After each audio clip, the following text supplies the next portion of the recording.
ఓం శ్రీమాత్రే నమః. అందరికీ నమస్కారం అండి. స్వాగతం సుస్వాగతం మన ఛానల్కి. ఈరోజు వీడియోలో వరలక్ష్మి వ్రత కథ గురించి వివరించబోతున్నాను. చేతిలోకి కొన్ని అక్షింతలు తీసుకొని ఈ కథని చదవడం కానీ వినడం కానీ ప్రారంభించాలి. పూర్వము శౌనకాది మహర్షులను ఉద్దేశించి సూత మహర్షి ఇలా చెప్పారు. మునులారా, స్త్రీలకు సౌభాగ్యాన్ని ప్రసాదించే ఒక వ్రతాన్ని పరమశివుడు పార్వతికి చెప్పారు. లోక ఉపకారం కోరి ఆ వ్రతాన్ని గురించి మీకు తెలియచేస్తాను, శ్రద్ధగా వినండి అన్నారు. పరమేశ్వరుడు ఒకనాడు తన భస్మ సింహాసనంపై కూర్చొని ఉండగా నారద మహర్షి, ఇంద్రాది దిక్పాలకులు స్తుతి స్తోత్రాలతో ఆయన్ను కీర్తిస్తున్నారు. ఆ మహత్తర ఆనంద సమయంలో పార్వతీదేవి పరమేశ్వరుని ఉద్దేశించి, నాదా, స్త్రీలు సర్వ సౌఖ్యాలు పొంది పుత్ర పౌత్రాభివృద్ధిగా తరించుటకు తగిన వ్రతం ఒకదానిని చెప్పండి అని కోరింది. అందుకు త్రినేత్రుడు, దేవి, నీవు కోరిన విధంగా స్త్రీలకు సకల శుభాలు కలిగించే వ్రతం ఒకటి ఉన్నది. అది వరలక్ష్మీ వ్రతం. దానిని శ్రావణ మాసము 2వ శుక్రవారం నాడు ఆచరించాలని తెలిపాడు. అప్పుడు పార్వతీదేవి, దేవా, ఈ వరలక్ష్మీ వ్రతాన్ని ఆదిదేవతలు ఎవరు చేశారు? ఈ వ్రతాన్ని ఎలా చేయాలో వివరంగా చెప్పండి అని కోరింది. కాత్యాయిని పూర్వకాలంలో మగధ దేశంలో కుండినం అనే పట్టణం ఒకటి ఉండేది. ఆ పట్టణం బంగారు కుడ్యములతో రమణీయంగా ఉండేది. ఆ పురంలో చారుమతి అని ఒక బ్రాహ్మణ స్త్రీ ఉండేది.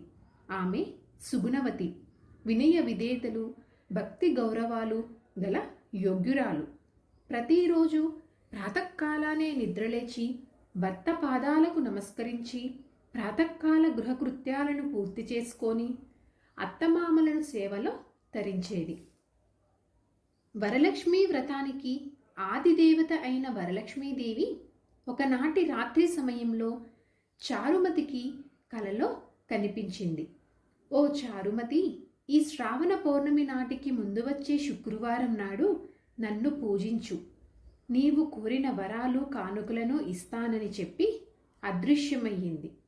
చారుమతి సంతోషించి, హే జనని, నీ కృపా కటాక్షాలు కలిగిన వారు ధన్యులు.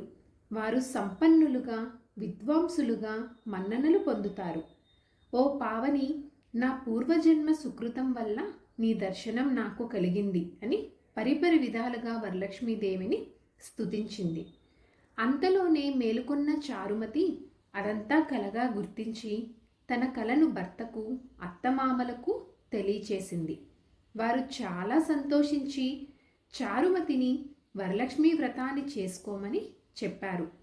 పురంలోని మహిళలు చారుమతి కలను గురించి విని వారు కూడా పౌర్ణమి ముందు రాబోయే శ్రావణ శుక్రవారం కోసము ఎదురు చూడసాగారు.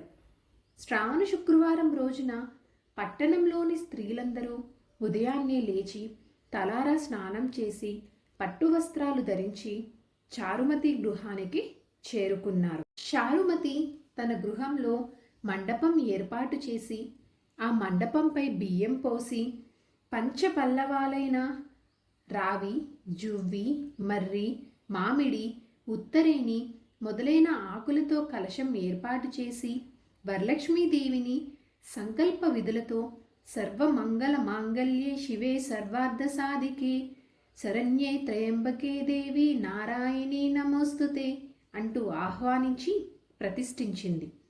అమ్మవారిని షోడశోపచారాలతో పూజించి భక్ష్య భోజ్యాలను నివేదించారు. 9 పోగుల తోరాన్ని చేతికి కట్టుకొని ప్రదక్షిణలు, నమస్కారాలు చేశారు. మొదటి ప్రదక్షిణ చెయ్యగానే కాలి అందేలు గల్లు గల్లున మోగాయి. రెండో ప్రదక్షిణ చెయ్యగానే హస్తాలకు నవరత్న ఖచిత కంకణాలు దగదగా మెరవసాగాయి. మూడో ప్రదక్షిణ చెయ్యగానే అందరూ సర్వాభరణ భూషితులయ్యారు. వారు చేసిన వరలక్ష్మీ వ్రత ఫలితంగా చారుమతి గృహంతో పాటు ఆ పట్టణంలో ఇతర స్త్రీలు ఇల్లు కూడా ధన, కనక, వస్తు వాహనాలతో నిండిపోయాయి. వారి వారి ఇళ్ల నుంచి గజత రథ వాహనాలతో వచ్చి ఇళ్లకు తీసుకువెళ్లారు.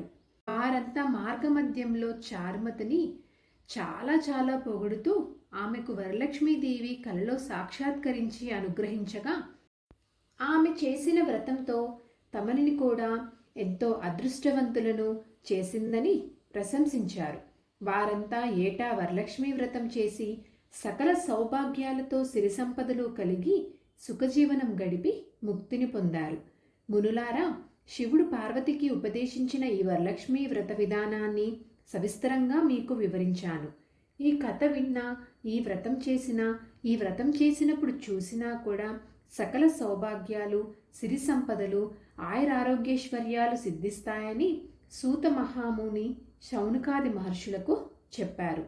ఈ కథ వినిన తర్వాత అక్షింతలు, చేతిలో ఉన్న అక్షింతలని అమ్మవారి పాదాల దగ్గర వేసి వాటిలోంచి కొన్ని అక్షింతలను తీసుకొని వారి శిరస్సుపైన వేసుకోవాలి. ఆ తర్వాత ముత్తైదులకు తాంబూలం ఇవ్వాలి. అందరికీ తీర్థప్రసాదాలు ఇచ్చి పూజ చేసిన వారు కూడా వాటిని తీసుకోవాలి. అమ్మవారికి పెట్టిన నైవేద్యాన్ని వాళ్ళే ఆరగించాలి. రాత్రి ఉపవాసం ఉండి భక్తితో వేడుకుంటే వరాలందించే తల్లి వరలక్ష్మీదేవి. వరలక్ష్మీ వ్రత కథ సమాప్తం.